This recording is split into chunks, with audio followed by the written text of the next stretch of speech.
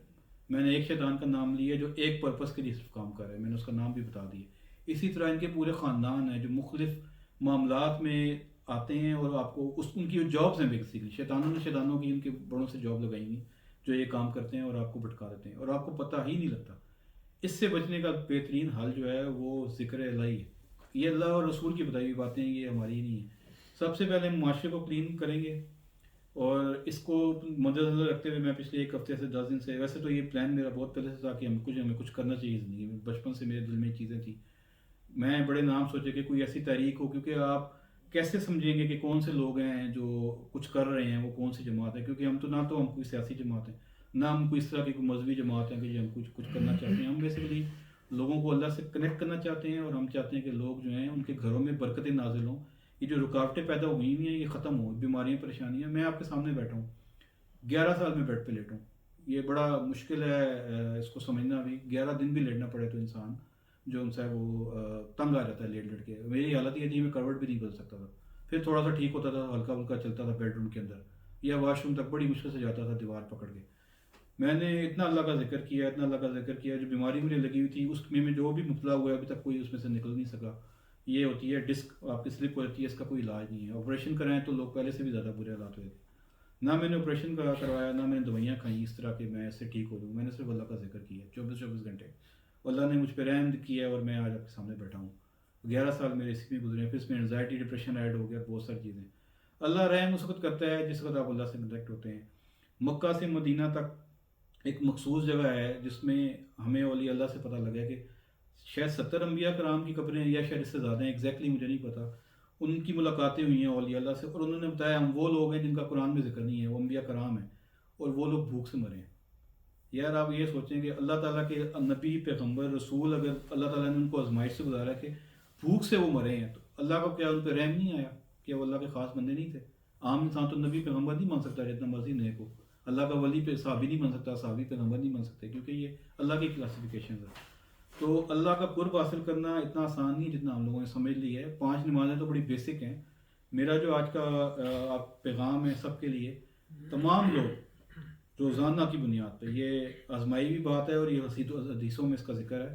حسرت رہے گی ان لوگوں کو جو یہ عمل نہیں کریں گے. مثلا کسی کو اگر یہ شک ہے کہ میرے گھر پہ کسی نے جادو کر دیا، فیملی بھی کیا ہوا ہے، گھر پہ کیا ہوا ہے، وہ روزانہ سورہ بقرہ کی یا تو تلاوت کرے. اگر نہیں کر سکتا تو یوٹیوب میں موجود ہے MP3 وہ فارمیٹ میں، 1 گھنٹہ 19 منٹ کی ہے. آپ روزانہ اسے صبح لگا دیں، شام کو سن لیں. آپ کے گھر میں جو فسادات ہیں، لڑائی جھگڑے میاں بیوی میں، سب سے زیادہ جو اہم کھیل شیطان کا اس وقت ہے وہ میاں بیوی میں لڑائی کرانا ہے. وہ لڑ رہے تو ان کو یہ نہیں پتا ہوتا کہ ہم کیوں لڑ رہے. 100% وہ اٹیک ہوتا ہے اور وہ چاہتا ہے کہ یہ لڑیں اور طلاق ہو، کیونکہ سب سے یہ برا عمل سمجھا جاتا ہے.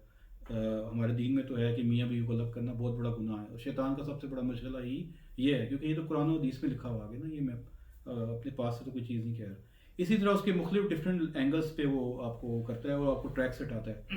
تو انتہائی نازک دور سے ہم گزر رہے ہیں. ہمیں بہت سخت ضرورت ہے کہ ہم اپنے بیوی بچوں کو، ماں باپ بہن بھائی جو ہمارے ساتھ رہتے ہیں اور جو نہیں بھی رہتے، انہیں بھی یہ ترغیب دیں کہ سورہ بقرہ اللہ کے رسول نے بتائی ہوئی ہے.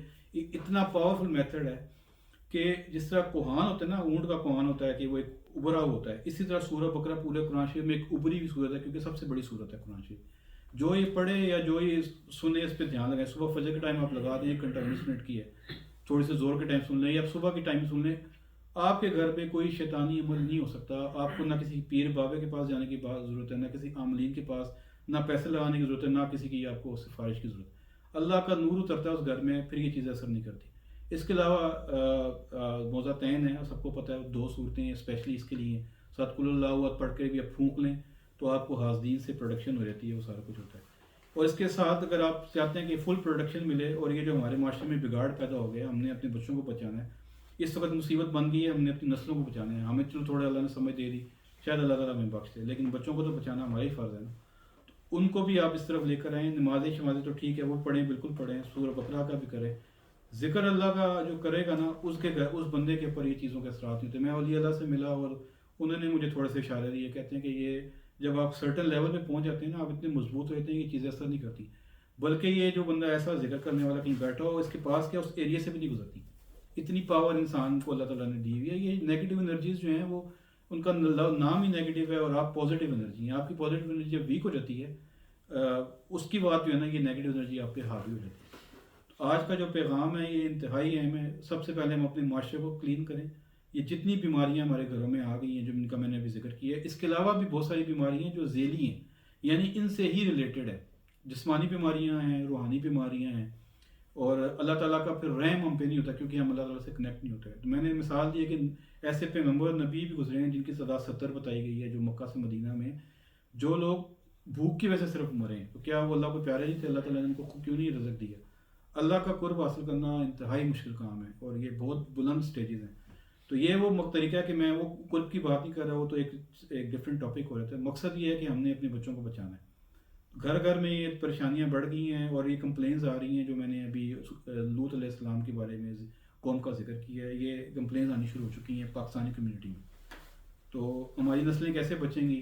ان کی شادیاں کیسے ہوں گی؟ یہ تو اور طرف چل پڑیں. اب مجھے 1-2 اور چیزیں پتہ لگیں.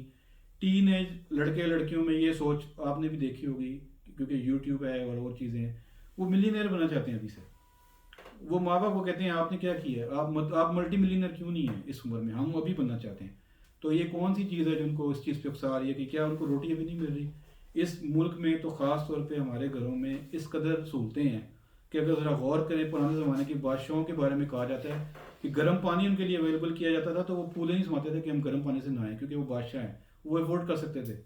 تو آج کے زمانے میں تو آپ کے گھروں میں ٹھنڈا گرم پانی ہے، سہولتیں اتنی ہیں، موبائل، گاڑیاں، ٹیلی فون، گھر میں کیا چیز نہیں ہے. اس کے باوجود خواہش کم ہونے کی وجہ بڑھ گئی ہے کہ نہیں، اور اللہ کی ضرورتیں بھی پوری ہو رہی ہیں، ضرورت سے بڑھ کے، بلکہ اب تو کھانا گھروں میں کہیں پکتا نہیں، لوگ باہر سے منگاتے ہیں. بادشاہوں والی زندگی ہم گزار رہے ہیں، لیکن ہم پہ شیطان انتہا سے زیادہ حاوی ہو چکا ہے. اس سے بچنا جو ہے ہمارے وقت کی ضرورت ہے. جو وقت گزر رہا ہے، ہمارے شیخ جو مولانا اکرم ایوان صاحب بتا رہے تھے کہ جب آپ نیکی کے رستے پہ نکلیں گے تو جیسے نیکی بڑھے گی ویسے برائی بھی تیزی سے بڑھتی ہے، اور جیسے برائی بڑھتی ہے اس طریقے سے نیکی کو بھی بڑھانا، مطلب یہ ضرورت ہے ہماری، بڑھ جاتی ہے. ہم اگر ہاتھ پہ ہاتھ رکھ کے بیٹھ رہیں گے، لڑتے رہیں گے، الجھتے رہیں گے، ہم کبھی بھی نہیں سہل زندگی اور آخر کما سکیں گے. جو فگرز آ رہے ہیں قبرستان کے اندر جو ہو رہا ہے سقط، میجورٹی قبروں میں عذاب ہو رہا ہے. اس کا کیا مطلب ہے کہ وہ لوگ منیمم لیول کو بھی ریچ نہیں کر کے گئے دنیا میں، حالانکہ ہم سے پہلے وہ دنیا سے جا چکے ہیں، اور ان کا زمانہ ہم سے بہتر تھا. اس وقت سوشل میڈیا نہیں تھا. تو ہمارا کیا حال ہوگا؟ ہم آج بیوی بچوں کا نام لے کے پیسہ کماتے ہیں، کمانا چاہتے بھی ہیں، اور انہی بیوی بچوں کو آپ کوستے ہیں قبر میں جا کے. پتہ ہے آپ کو کیا ہوتا ہے انسان کے ساتھ قبر میں جا کے؟ پتہ لگتا ہے کہ یہ لوگ میرے تھے ہی نہیں. بھئی اگر آپ ان کے لیے چھوڑ کے جاتے ہیں اور آپ کو صحیح تربیت نہیں دیکھے گئے دین کی، وہ جو گناہ پیچھے کریں گے، اگر اللہ کی نظر میں آپ ذمہ دار ہیں، آپ کو اس کا عذاب ہوگا.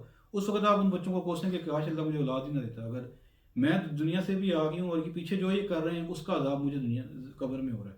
یہ اتنا کریٹیکل مسئلہ ہے کہ یہ اویئرنیس ہم نے دینی ہے کہ بھائی اپنی قبر روشن کر لو، آج وقت ہے. ایک بزرگ کی ایک قبر والے سے ملاقات ہوئی اور انہوں نے پوچھا کہ کیا حال ہے؟ ان کا جی باقی میرے معاملات ٹھیک ہیں، ایک معاملے میں میری پکڑ ہوئی ہوئی ہے اور میری جان نہیں چھوٹ رہی ہے، میں آپ کو حقیقت بتا رہا ہوں. انہوں نے کہا جی کیا معاملہ؟ انہوں نے کہا جی میں کاروبار کرتا تھا، جیسے پرچون کی دکان ہوتی ہے یا ایسے جو لوگ سامان سودا وغیرہ بیچتے ہیں. تو آپ کو پتہ ہے ہمارے ملک میں وہ جو توڑے ہوتے ہیں، وہ کھل توڑے جو سوراخ پہ ہوتے ہیں، اگر اس میں چنے ڈالے جائیں یا ایسی کچھ چیز ڈالے تو ڈیفینیٹ سی بات ہے کہ چند پیس گرتے ہیں، نکلتے ہیں وزن کرنے کے وقت، تولتے وقت 10 کلو ہے تو اس میں سے 2-3 پیس نکل بھی گئے تو پرواہ کوئی نہیں کرتا ہے. وہ کنڈے بھی کرتے ہیں نا، اس کا کون پرواہ کرتا ہے؟ کہتے ہیں میری اس چیز کی پکڑ ہوئی ہے کہ جو تم نے تول کے دیا تھا وہ پورا نہیں دیا. مجھے بتائیں، اللہ کے قانون میں ہمارے پاس گنجائش ہی نہیں ہے. میں مانتا ہوں ہم گنہگار ہیں، مطلب سب سے زیادہ دنیا میں جیسا کہ تو میں ہی ہوں، لیکن گناہ تو ہم سے ہونے ہیں. لیکن اللہ کو یہ بات بہت پسند ہے جو توبہ کر لے اور اللہ کی طرف آ جائے، وہ معاف کر دیتا ہے. بڑے سے بڑے گناہ بھی ہوں، میں نے یہاں تک سنا کہ ایکسٹریم لیول کے، میں نام بھی لینا چاہتا، وہ بھی معاف کرتا ہے، لیکن وہ چاہتا ہے کہ مجھ سے معافی تو مانگے. معافی جب آپ مانگتے ہیں تو آپ اللہ کی وحدانیت کو ایکسیپٹ کرتے ہیں کہ یا اللہ تو ہی ہے جو معاف کر سکتا ہے، اور کون معاف کر سکتا ہے. اللہ انتہائی خوش ہوتا ہے. ایک بندہ ہے وہ بہت نیک ہے، ساری زندگی عبادت کرتا ہے. ایک بندہ ہے وہ بہت گنہ گار ہے. نیک بندہ عبادت کرتے کرتے کرتے مر جاتا ہے یا زندگی گزار رہا ہے، وہ بڑھاپے میں پہنچ گیا. ایک بندہ بہت گنہ گار ہے اور بڑھاپے میں بہت پہنچ کے اس نے توبہ کر لی ہے. یقین مانیں یہ قرآن و حدیث سے ثابت ہیں، کچھ روایات سے. اللہ تعالیٰ اس توبہ کرنے والے سے زیادہ خوش ہے، نیکی کرنے والے سے نہیں. حالانکہ نیکی والے کی تو نیکی ہی بہت زیادہ ہیں، کیونکہ اس نے مزہ ہی نہیں چکھا گناہ کا اور وہ نیکی ہی کرتا رہا. اس بندے نے گناہ کا مزہ چکھا، سارے مزے لیے، اس کے بعد توبہ کی. اللہ ان سے انتہائی خوش ہے. اور مثال دی جاتی ہے کہ جیسے کسی کا اونٹ صحرا میں گم ہو جائے اور وہ واپس آ جائے تو اس کے لیے کتنی خوشی کی بات ہوگی کہ میری سب سے قیمتی چیز واپس آ گئی. اللہ اتنا ہی خوش ہوتا ہے کہ یہ بندہ میرا واپس آ گیا. تو توبہ استغفار اگر رسول اللہ صلی اللہ علیہ وسلم کہتے تھے کہ میں 100 مرتبہ روز کرتا ہوں، تو اگر وہ کرتے تھے تو ہمیں تو لاکھوں بار بھی کریں تو ہماری شاید وہ لیول نہ کرو، کیونکہ آپ تو اتنی بڑی ہستی ہیں اللہ کے پاس سب سے بڑی. تو توبہ کی عادت، توبہ استغفار کی عادت روز اور روزانہ درود شریف روز پڑھیں. سورہ بقرہ ہر گھر میں پڑھی جانی چاہیے یا سنی جانی چاہیے، جو بھی جس کو پسند ہو. اور اللہ کا ذکر دن میں 2 مرتبہ کریں، 45 منٹ. مجھے پتہ ہے شروع میں یہ لگتا ہے یہ کون کرے گا، یہ کیا ہوگا، 5 منٹ ہی کر لیں. آپ ایک دو اپنی انرجی کو تو بحال کریں جو اللہ نے بتایا. پورے قرآن شریف کے اندر سب سے زیادہ حکم ہی اللہ کے ذکر کا ہے کہ 700 سم تھنگ ٹائم مطلب بتایا اللہ تعالیٰ نے کہ میرا کیوں کہا ہے. اگر اس کی ضرورت نہ ہوتی تو ہمیں کہا ہی نہ جاتا. اگر ایک ہی چیز بار بار کہی جا رہی ہے اس کا مطلب ہے کہ اس کی امپورٹنس ہے. تو اتنی بار حکم ہونے کا مطلب ہے، اس کا مطلب ہے کہ ہمیں ضرورت ہے، کیونکہ ہمیں شیطانی رت میں ہم انتہا سے آگے چلے گئے ہیں. موبائل ایپس آ گئی ہیں، ٹک ٹاک ہے، انسٹاگرام ہے، فیس بک ہے، یوٹیوب ہے، واٹس ایپ ہے، اور پتہ نہیں کیا کیا. اب تو بہت سے اور بھی نام سننے میں آ رہے ہیں. کبھی آپ غور کریں، آپ ٹک ٹاک کو لے لیں. ٹک ٹاک پہ آپ ویڈیو کو اسکرول کرتے جائیں، آپ پرسنٹیج نکالیں کہ اگر میں نے 10 ویڈیو اسکرول کی ہیں اس میں سے کتنی دین کی تھیں اور کتنی دنیا سے متعلق تھیں. اچھے خاصے سمجھدار لوگ، شکل صورت والے، بڑے خوبصورت لوگ گانے گا رہے ہیں یا اور جو بھی کچھ کر رہے ہیں، انتہائی ٹائم ویسٹنگ کام کر رہے ہیں، اور وہ جب ویڈیو لگاتے ہیں وہ وائرل ہو جاتی ہے، وہ ہزاروں نہیں لاکھوں میں چلی جاتی ہے. اس بندے نے جو ایک عمل کیا، گناہ اس نے ایک کیا، لکھے اس کو لاکھ چاہیں گے، کیونکہ لاکھ لوگوں نے وہ دیکھا ہے. وہ گانا ہو یا کوئی بھی چیز ہو، مشکل سے کوئی ایک آدھ قرآن کی آیت، کوئی حدیث کا ریفرنس آتا ہے تو 10-20% تو نظر آتا ہے دین، 80% دین نظر نہیں آتا سوشل میڈیا پہ. اس سے آپ اندازہ لگا لیں کہ 80% وہ لوگ ہیں جو دین سے ہٹے ہوئے ہیں، 10-20% ہیں جو دین میں آنا چاہتے ہیں یا کوشش کرتے ہیں. اسی ریشو کے مطابق اگر آپ قرآن حدیث سے کو فالو کریں اور ترجمہ پڑھیں، جس کو ہر انسان کو پورا قرآن شریف ترجمے سے پڑھنا چاہیے. اللہ تعالیٰ نے بڑا واضح کیا ہے، بڑی حکمت والی بات ہے کہ ہم چاہتے تو سب کو ہدایت ادا کرتے، لیکن ہم نے نہیں کی، کیونکہ یہ ہماری آیتوں کو جھٹلاتے ہیں یہ لوگ، مطلب مانتے نہیں ہیں. تو جو ہدایت وہ اسے ملے گی جو ہدایت مانگے گا. ہدایت سب سے امپورٹنٹ چیز ہے، اس کے بعد بخشش ہے. تو جن کو ہدایت نہیں ملی کیونکہ یہ آیتوں کو مانتے نہیں، پھر ایک جگہ ذکر آتا ہے کہ جو ہماری آیتوں کو نہیں مانتے ان سے ہمیں سمجھ لینے دو. مطلب ان کو ہم ڈریگ کر کے گھسیٹ کے آہستہ آہستہ لے کر آئیں گے اور ان کو پتہ ہی لگے گا، یعنی کہ ان کو عذاب کی طرف لے کے آئیں گے. یہ ساری لائف یہ سمجھتے ہیں کہ ہم صحیح زندگی گزار رہے ہیں، ہمیں اللہ نے کچھ کہا ہی نہیں ہے، لیکن اللہ تعالیٰ کو گھسیٹتے گھسیٹتے عذاب کی طرف لے آئے گا. انہیں پتہ ابھی نہیں لگے گا کہ قرآن شریف میں لکھا ہوا ہے، کسی کی ذاتی رائے نہیں. قرآن شریف میں ہر سوال کا جواب مل جاتا ہے، یا مفہوم جنریٹ ہو جاتا ہے دماغ میں کہ اللہ تعالیٰ کیسے سوچتا ہے. تو اللہ کو راضی کرنے کے لیے نبیوں پیغمبروں نے انتہائی سخت زندگی گزاری. حضرت امام حسین کے بارے میں ہے کہ اگر کسی کو لگتا ہے نا کہ میری زندگی بڑی سخت ہے، میرا گزارا نہیں ہو رہا، حالانکہ ہم بادشاہوں والی زندگی گزار رہے ہیں اس ملک میں، تو میری زندگی کو دیکھ لے کہ ہمارے ساتھ کیا ہوا. وہ 3 دن جو آپ پہ گزرے، میں تو اتنی ہسٹری نہیں جانتا، انتہا کے سخت تھے. پانی بھی بند، خوراک بھی بند، چھوٹے بچوں تک کو نہیں چھوڑا اور مار دیا. اور وہ سب مذاکرات کے لیے، ملاقات کے لیے جاتے انہیں ہفتے تھے، وہ تلواریں لے کے جنگ کے میدان میں نہیں اترے ہوتے. عام شہری اس طرح ایک لوگ ہوتے ہیں، عام لوگ ہوتے ہیں جا رہے ہیں، اور ظلم کی انتہا ہوئی. اس 3 دن پہ کہتے ہیں وہ آفتیں آپ پہ اتاری گئی کہ وہ ایک انسان کی زندگی میں اگر بےتاشا آفتیں ہونا تو وہ 3 دن کی آفتیں جو ہیں وہ اس کے برابر شاید نہ ہوں. تو مقام کیا ملا؟ اتنی بڑی جنت ہے جس کا قرآن میں ذکر ہے، جو اس کائنات کی صرف پوری جو کائنات ہے وہ جنت کی صرف ایک سائڈ ہے. اس جنت کی سرداری ملی دونوں بھائیوں کو، امام حسن اور امام حسین کو، اور حضرت علی کرم اللہ وجہ ان کے ہیڈ ہوں گے. تو آپ دیکھیں گے کہ اللہ تعالیٰ زندگی جس کی ٹائٹ کرتا ہے نا، اس کے لیے انعام کی آگے اتنی برسات ہے کہ حدیث میں آتا ہے کہ جو لوگ اچھی خوشحال زندگی گزارتے ہیں وہ لوگ قیامت والے دن جو ان لوگوں کو دیکھیں گے جن کی زندگیاں بہت سخت ہیں، جیسے ہمارے ملک میں رکشہ ڈرائیور ہیں یا ریڑے والے بیچارے غریب لوگ ہیں، مشکل سے روٹی پوری کرتے ہیں، ان لوگوں کو جب انعامات ملتے دیکھیں گے تو امیر لوگ خواہش کریں کہ کاش ہمیں کینچوں سے کاٹا جاتا ہے، اتنی تکلیف ہو جاتی ہے اگر اتنا انعام ملنا تھا. تو انعامات کی تو آگے برسات ہے، 60,000 80,000 منیمم ملازمین کا ریفرنس مختلف جگہوں سے سننے میں آتا ہے ایک بندے کو ملیں گے.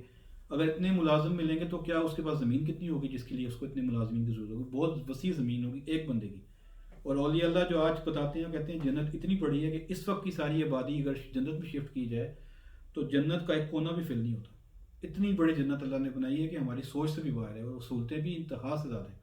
لیکن سختی بھی ایسی ہی ہے کہ جس کو ہم سختی کہتے ہیں وہ سختیاں نہیں ہیں، وہ رحمتیں ہیں. اگر آپ کے گھر میں مصیبت آ گئی ہے، بیماری پریشانی آ گئی ہے، فائنینشیل سٹریس آ گیا، یا اگر تو آپ نیکی کے رستے پہ ہیں، نمازی پرہیزگار ہیں، آپ یقین مانیں آپ پہ رحمت اتر رہی ہے، اللہ تعالیٰ آپ کے گناہ کاٹ رہا ہے.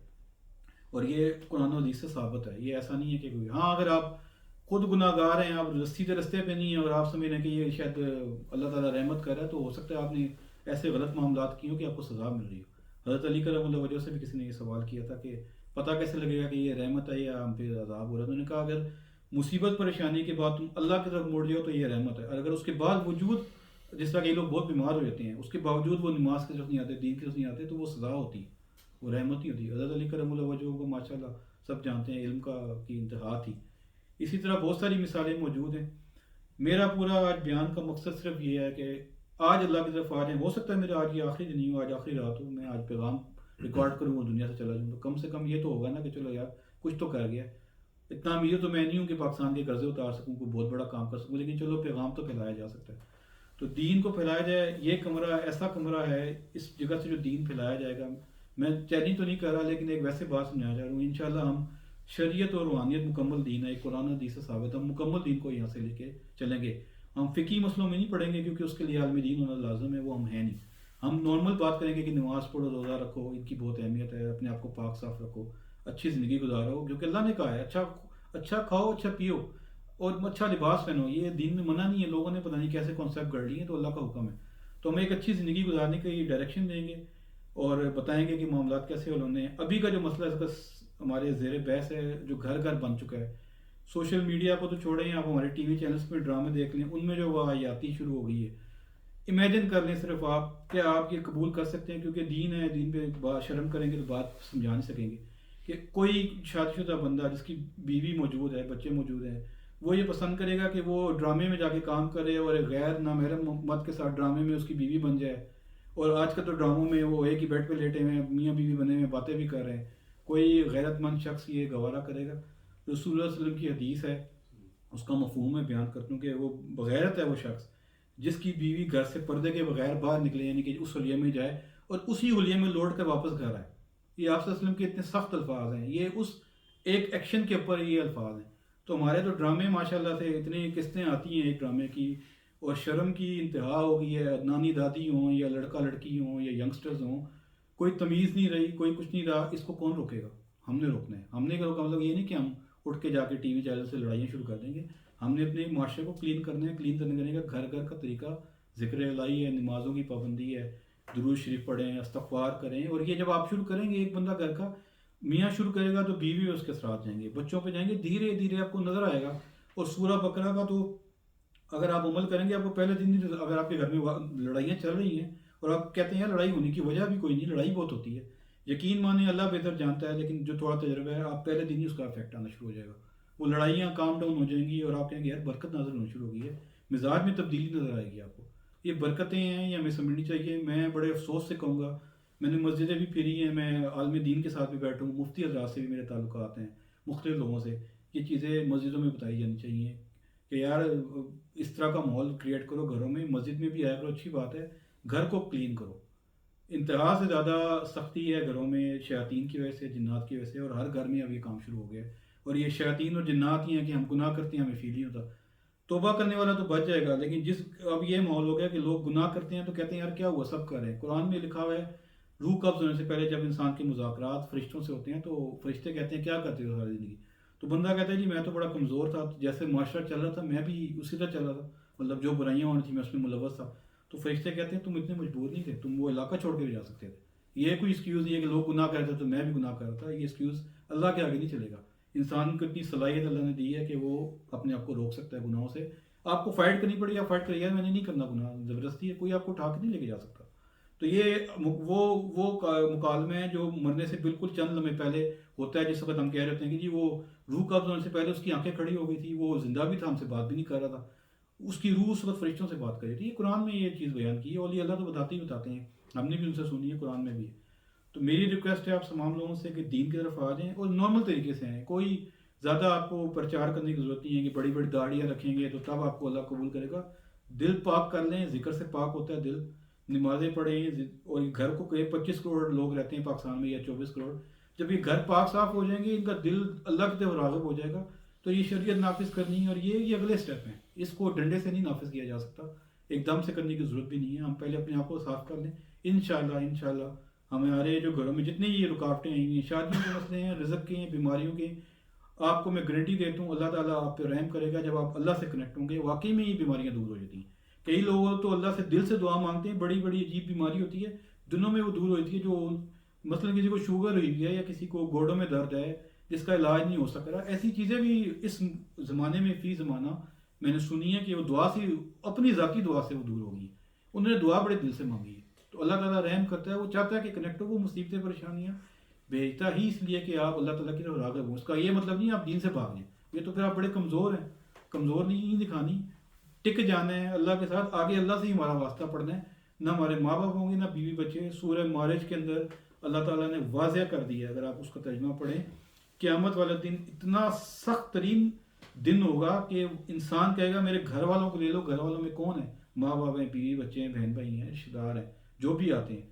یہ سورہ معارج میں لکھا ہوا ہے کہ وہ کہے گا ان کو لے لو, میری جان چھوڑ دو. جن کے پیچھے آج ہم زمینیں جائیدادیں بنا رہے ہیں, ان سے ہم جان چھڑا رہے ہوں گے. قبر میں بھی اگر اللہ نہ کرے ہماری اولادیں نیک نہ ہوئیں, اور قیامت والا دن تو ہم ماں باپ کو بھی کہیں گے, اللہ کو کہیں گے اللہ تو ان کو بھی لے لے, میری جان چھوڑ دے, کیونکہ سامنے عذاب نظر آ رہا ہوگا. عذاب بہت شدید ہے. قرآن کی آیتیں ہیں, انہیں جھٹلایا نہیں جا سکتا. میری ریکویسٹ ہے کہ آپ اس طرف تمام لوگ آئیں. ہم ایک زبانی تحریک جو ہے وہ شروع کر رہے ہیں. ہم نے اس کے اوپر کوئی بھی کام نہیں کیا ہوا, نہ ہم نے کوئی ویب سائٹ بنائی ہے. اللہ تحریک ہے ہماری. اللہ تحریک کا مطلب یہ ہے کہ اللہ سے کنیکشن بلڈ کیا جائے, اللہ کا ذکر کیا جائے, اللہ کی طرف آیا جائے. جب آپ ذکر کرتے ہیں کب دل خود ہی کرتا ہے نمازیں پڑھنے کا, قرآن پڑھنے کا, دل ادھر ہی لگا رہتا ہے. یقین مانیں, دل سے درود شریف پڑھے, وہ ایک ایسا فزیکل افیکٹ آپ کی زبان پہ اور یہاں تک کہ چہرے کے باہر بھی آپ کو آئے گا جو زندگی میں کبھی نہیں آئے گا. آپ کو لگے گا کہ مجھے چینی کی ضرورت نہیں ہے. اتنی مٹھاس پیدا ہو جاتی ہے زبان میں درود شریف دل سے پڑھنے سے, کسی بھی چیز سے نہیں ہوتی. اور گلا تک ایسے لگتا ہے ایسے وہ ایک ہوش کی گولی کھائی جائے نا, تو گلے میں ایسے آتی. یہ اللہ تعالیٰ کی کرامات ہیں, اللہ کی رسول کے وہ انعامات ہیں جو انسان کو ملنا شروع ہوتے ہیں. اور صبح سے شام تک کریں تو پھر تو کیا بات. تو آج کے لیے اتنا ہی کافی ہے. اگلے ہفتے اگر میری زندگی ہوئی, صحت ہوئی, تو میں پاکستان کے تمام مسائل کا حل دوں گا. آج میں نے جو حل دیا ہے یہ تمام گھروں کا حل ہے, اس سے گھر ٹھیک ہو جائیں گے. آپ کا دل اللہ سے راغب ہو جائے گا, آپ کی کریکشن ہو جائے گی. اگلے ہفتے اگر زندگی رہی تو میں پاکستان کے مسائل کا حل دوں گا. روتے روتے زندگی گزر گئی ہے لیکن پاکستان کے مسائل حل نہیں ہوئے, کیونکہ ویژن ہی کسی نے نہیں دیا, سب اپنے کاموں میں مست ہیں.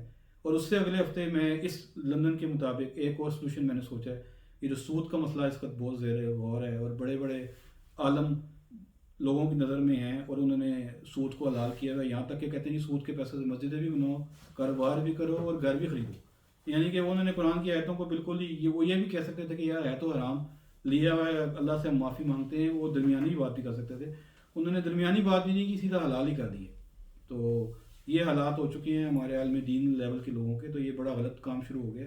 ہم نے اللہ سے دشمنی نہیں کرنی, دوستی کرنی ہے, اللہ کی محبت پانی ہے. تو اگلے 2 ہفتے جو ہیں میں ایک ہفتے پاکستان کے تمام مسائل کا حل دوں گا. اس سے اگلے ہفتے میں تمام یہ جو سود کا ایک میرے ذہن میں ایک ہے کہ ہم اس کو آلٹرنیٹیو کر سکتے ہیں. اس کے لیے ہمیں اتحاد کی ضرورت ہے. ہماری اتنی کمیونٹی ماشاءاللہ انگلینڈ میں ہو گئی ہے. اگر ہم اس طریقے سے چلیں تو ہم اس طریقے سے سارٹ آؤٹ کر سکتے ہیں کہ ہماری جان چھوٹ جائے گی. جو گھر لینا چاہیں گے ان کے بھی کبھی نہ کبھی اللہ تعالیٰ ان کو گھر دے دے گا, اور سود کا کام نہیں کرنا پڑے گا. تو یہ میرا مقصد یہ ہے کہ بس دین کو پھیلایا جائے, اور شریعت اور روحانیت دونوں کے ساتھ, ایک پارٹی دونوں حصے. تو انشاءاللہ ملاقات ہوگی اگلی ویڈیو میں. اللہ حافظ.